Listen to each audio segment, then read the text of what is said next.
Greetings. As some student have told me to revise beta functions and they are facing some problems in solving the examples of beta functions. So here we will revise beta function a little bit and solve one or two examples, and also some students are facing how to choose the method that again we will going to learn with the help of this video. So if m and n are positive numbers, then beta function of mn is given by integration 0 to 1 x raised to m minus 1 into 1 minus x raised to n minus 1 dx. So we have studied some properties of beta functions. Beta of mn is beta nm. Also we have seen the relation between beta functions and gamma function. You can revise it from your notes. So we'll solve some additional examples based on beta functions. First example, evaluate integration 0 to 1 x cube into 1 minus root x raised to 5 dx. If you observe the problem, as the limits are from 0 to 1, x to the power is given, 1 minus some term in x to the power is given. So clearly this is the problem of beta function. But we cannot solve this problem directly because of root x. So we will substitute root x by some variable. So put root x equal to t. Therefore 1 upon 2 root x dx is equal to dt. Therefore dx is equal to 2 root x into dt, that is root x is t, therefore dx is equal to 2t dt. If you substitute the values of x from 0 to 1, t also we get 0 to 1, hence then there is no change in the limit. Therefore integration 0 to 1 x cube into 1 minus root x raised to 5 dx equal to integration 0 to 1 t raised to 6, because x is t square and t square raised to 3, that is t raised to 6. Therefore t raised to 6 into 1 minus t raised to 5 into 2t dt, that is equal to 2 times integration 0 to 1 t raised to 7 into 1 minus t raised to 5 dt. And if you compare this with the definition of beta function, this is equal to 2 times beta of 8 comma 6.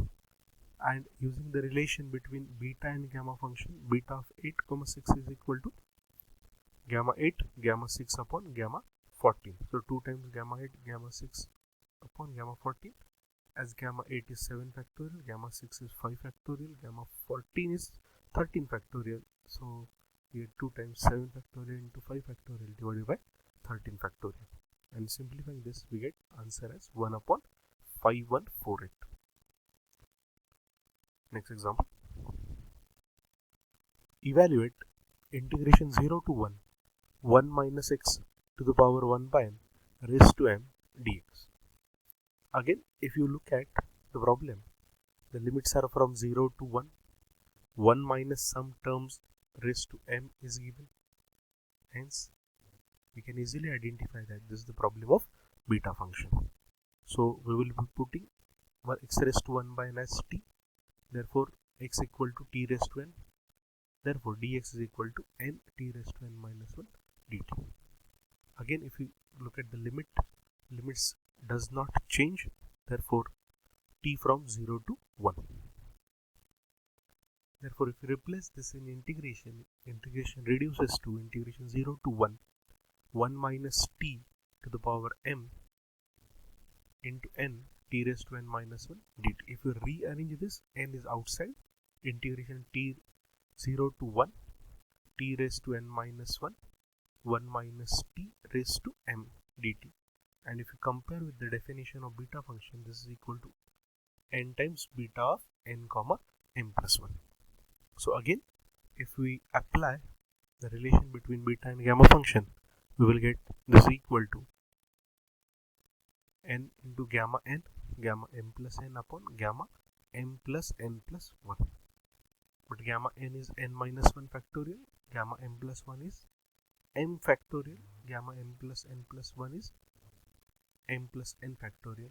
Therefore, n into n minus 1 factorial into m factorial divided by m plus n factorial, that is equal to n factorial into m factorial upon m plus n factorial, because n into n minus 1 factorial is n factorial. So simplifying, we get the required result. So basically these are the some problems of beta functions, additional examples of beta functions. Still, if you find the query, repeatedly see the video of beta function, and still if you face the problem, you can contact me.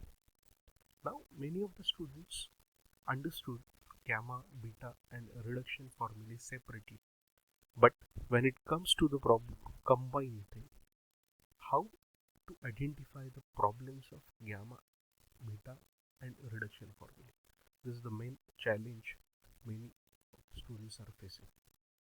So basically, with the help of definition, properties and some additional examples we have seen, I have prepared a table.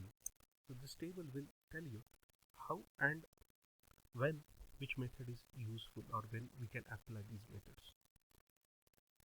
So I have made a table with the rows beta, gamma and reduction, and the parameters different we have seen: standard limits, standard terms, using property or other types. So looking at these parameters, you can easily choose which type of example is this. So if you look at the beta function, it contains limits from 0 to 1. Standard problem of beta function contains the limits of 0 to 1. Whereas the gamma contains the problem of 0 to infinity. Or standard reduction type contains the limits from 0 to pi by 2 or pi or 2 pi.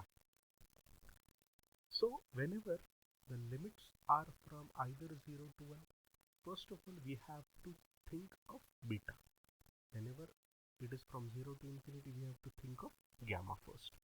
Or 0 to pi by 2 or pi or 2 pi, we have to think of reduction at the first step. If this clears you which type of function is to be used, then you can apply it. Otherwise, we have to look for further things. The second parameter we can use is standard terms. If you look at the definition of beta, the terms containing x to the power n minus 1, 1 minus x to the power m minus 1, like this. So whenever the limits are from 0 to 1 and the term containing something like x to the power some number into 1 minus x to the power some number, so such examples can be solved using beta function. Whereas if the limits are from 0 to infinity and the terms containing e to the minus power of some variable or x to the power some number, in such cases we can use gamma function. Whereas in reduction, if the terms are in recurring form, that is in is given and we have to find something in minus 1, or we have given some integration in terms of cos raised to n and we want to find in terms of cos raised to n minus 1. So such recurring terms whenever are there, we have to use reduction formula. Otherwise, some trigonometric powers of integrations are there, then we can use the reduction formula, like integration 0 to pi sec raised to n, or integration 0 to pi by 2 sin raised to m, like this. So whenever we have such type of examples, we have to use reduction.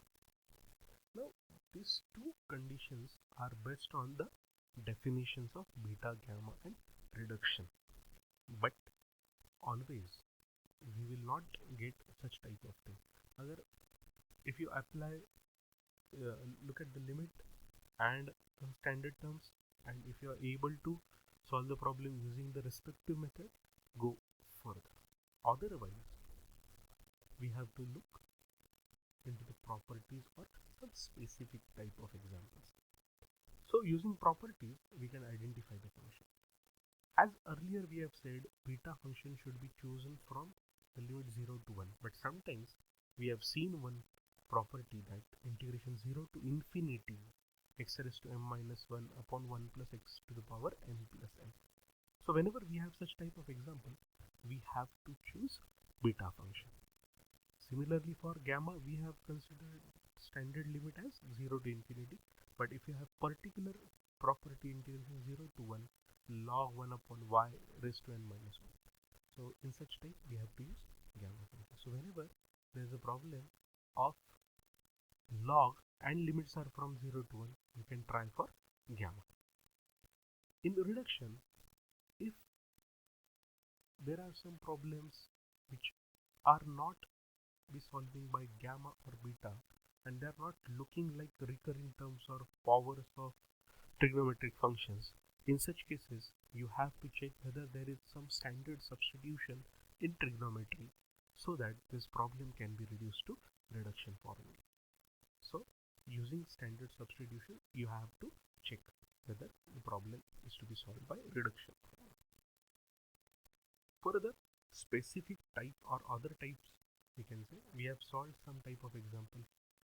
If you look at in the beta column, it is integration a to b x minus a to the power some number into b minus x to the power some number, that is x minus lower limit to the power some number into upper limit minus x to the power some number. Such kind of example is there, then we have to use beta function. For gamma, if integration 0 to infinity x to the power a upon a to the power x is given, so such example can also be solved using gamma function. And in reduction, usually we have solved the examples of one power, that is in only, but sometimes there may be examples of recurring terms in terms of imn. So such examples can be solved using reduction formula.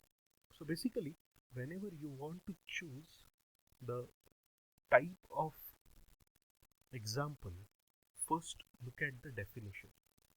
So whether is it solvable by definition of beta or definition of gamma or reduction formula.